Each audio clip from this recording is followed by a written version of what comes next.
Hello there. Hello, Marion.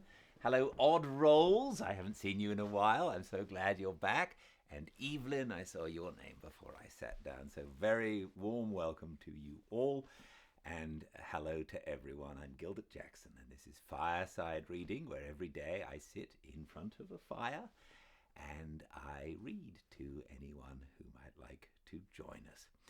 Currently, we're reading The Sun Also Rises. We've read many books together. A lot of them are on the YouTube channel, Fireside Reading.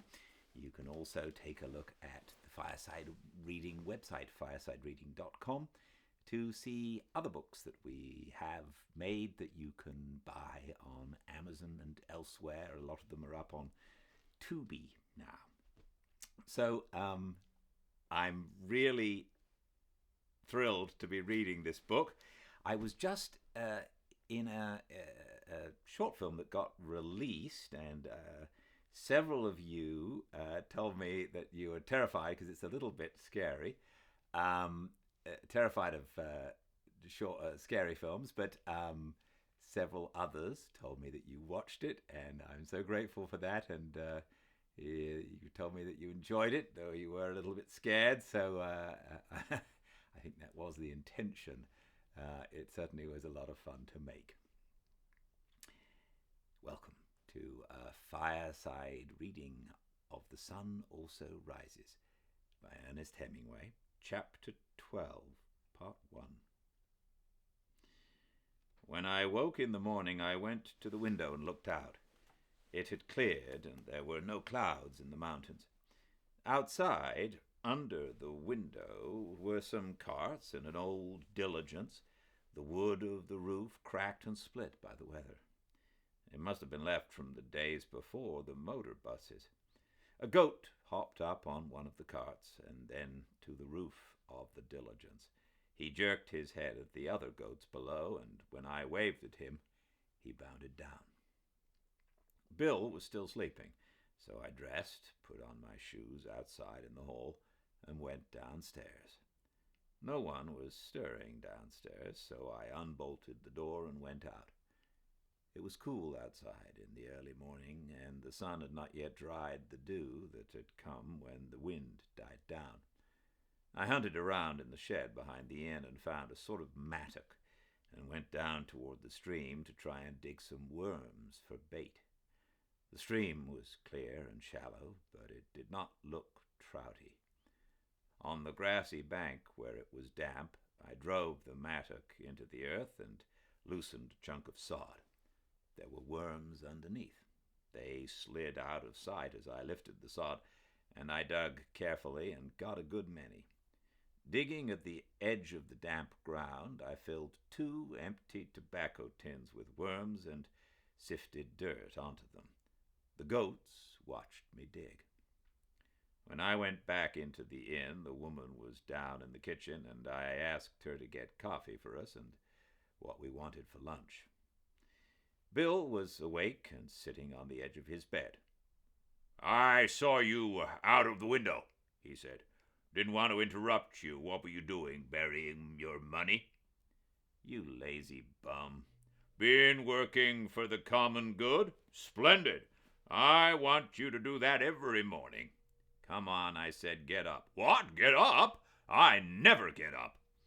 He climbed into bed and pulled the sheet up to his chin. "Try and argue me into getting up." I went on looking for the tackle and putting it all together in the tackle bag. "Aren't you interested?" Bill asked.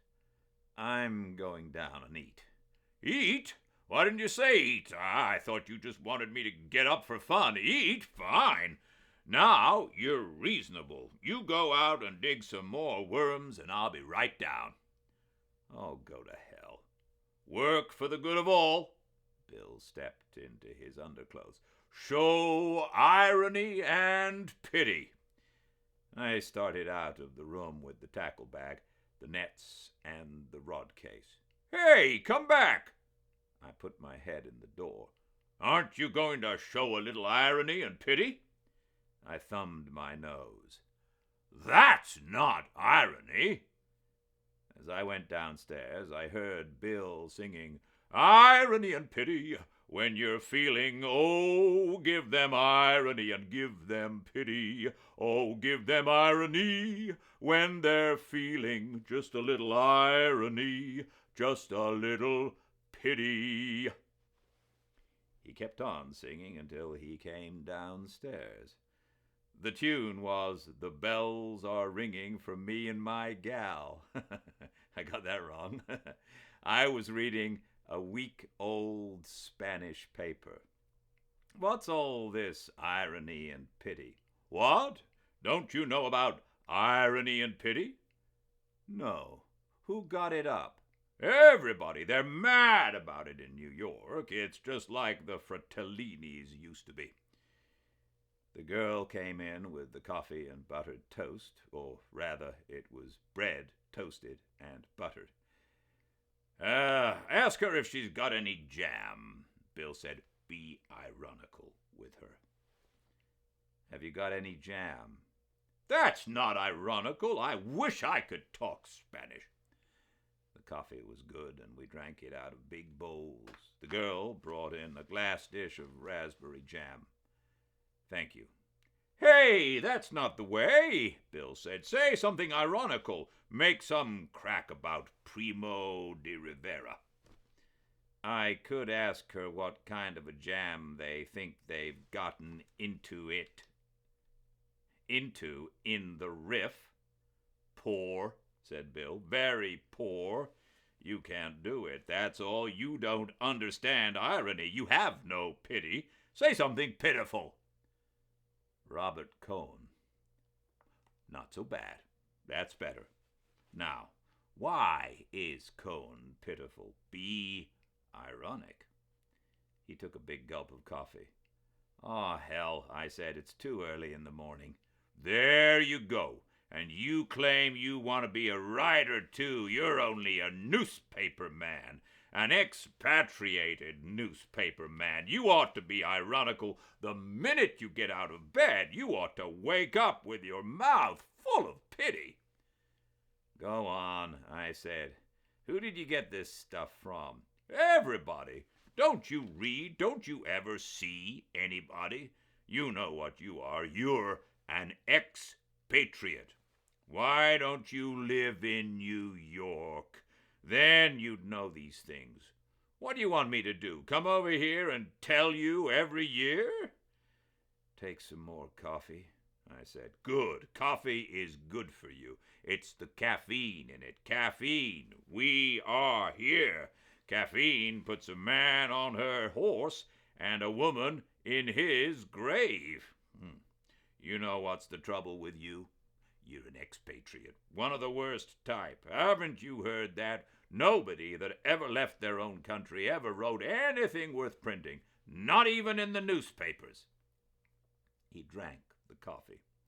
You're an expatriate. You've lost touch with the soil. You get precious. Fake European standards have ruined you. You drink yourself to death. You become obsessed with sex. You spend all your time talking, not working. You are an expatriate, see? You hang around cafes. It sounds like a swell life, I said. When do I work? You don't work. One group claims women support you. Another group claims you're impotent. No, I said, I just had an accident. Never mention that, Bill said. That's the sort of thing that can't be spoken of. That's what you ought to work up into a mystery, like Henry's bicycle. He had been going splendidly, but he stopped. I was afraid he thought he'd hurt me with that crack about being impotent. I wanted to start him again. It wasn't a bicycle, I said. He was riding horseback. I heard it was a tricycle. Well, I said, a plane is sort of like a tricycle. The joystick works the same way. But you don't pedal it. No, I said, I guess you don't pedal it. Let's lay off that, Bill said. All right, I was just standing up for the tricycle. I think he's a good rider, too, Bill said. And you're a hell of a good guy. Anybody ever tell you you were a good guy? I'm not a good guy. Listen, you're a hell of a good guy, and I'm fonder of you than anybody on earth. I couldn't tell you that in New York. It'd mean I was a faggot. That was what the Civil War was about. Abraham Lincoln was a faggot. He was in love with General Grant. So was Jefferson Davis. Lincoln just freed the slaves on a bet. The Dred Scott case was framed by the Anti-Saloon League. Sex explains it all. The Colonel's lady and Judy O'Grady are lesbians under their skin. He stopped. Want to hear some more? Shoot, I said. I don't know any more. Tell you some more at lunch. Old Bill, I said. You bum. We packed the lunch and 2 bottles of wine in the rucksack, and Bill put it on. I carried the rod case and the landing nets slung over my back. We started up the road and then went across a meadow and found a path that crossed the fields and went toward the woods on the slope of the first hill.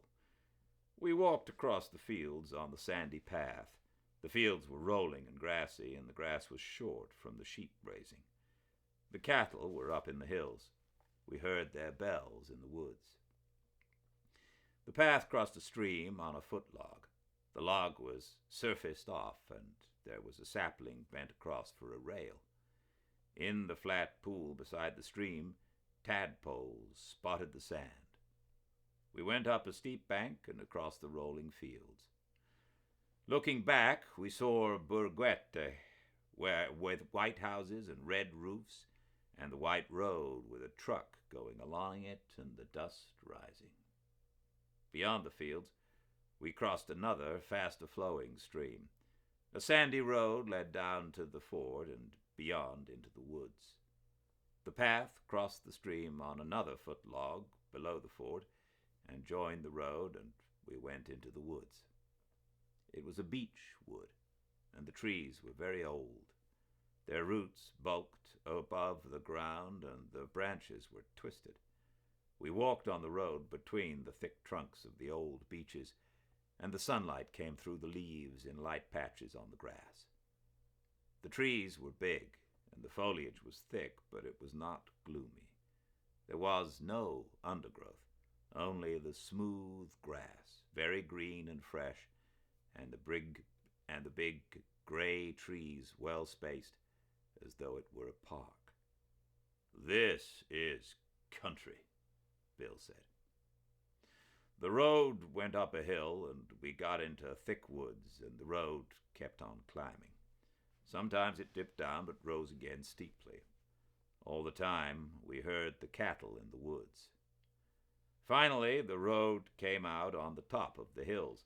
We were on top of the height of land that was the highest part of the range of wooded hills we'd seen from Burguete.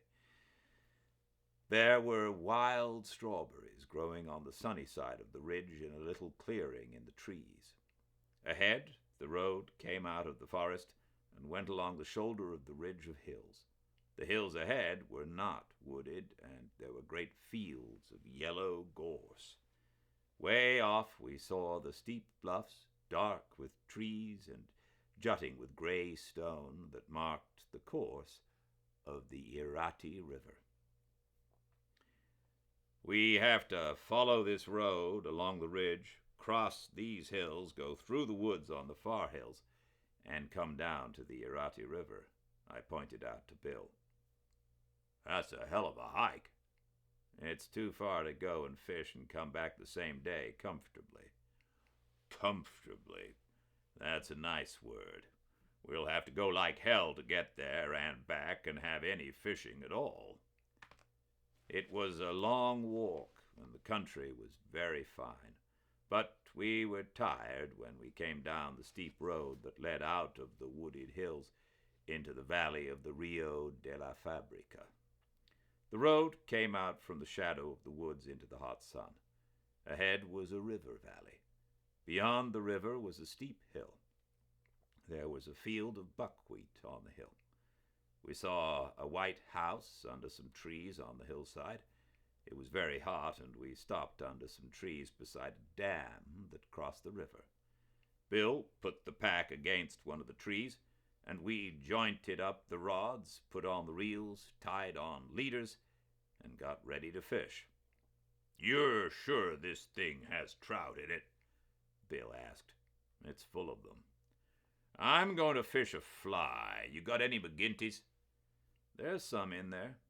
"You going to fish bait?" "Yep, I'm going to fish the dam here." "Well, I'll take the fly book then." He tied on a fly. "Where'd I better go, up or down?" "Down is the best. There are plenty up above, too." Bill went down the bank. "Take a worm can." "No, I don't want one. If they won't take a fly, I'll just flick it around." Bill was downstream, watching.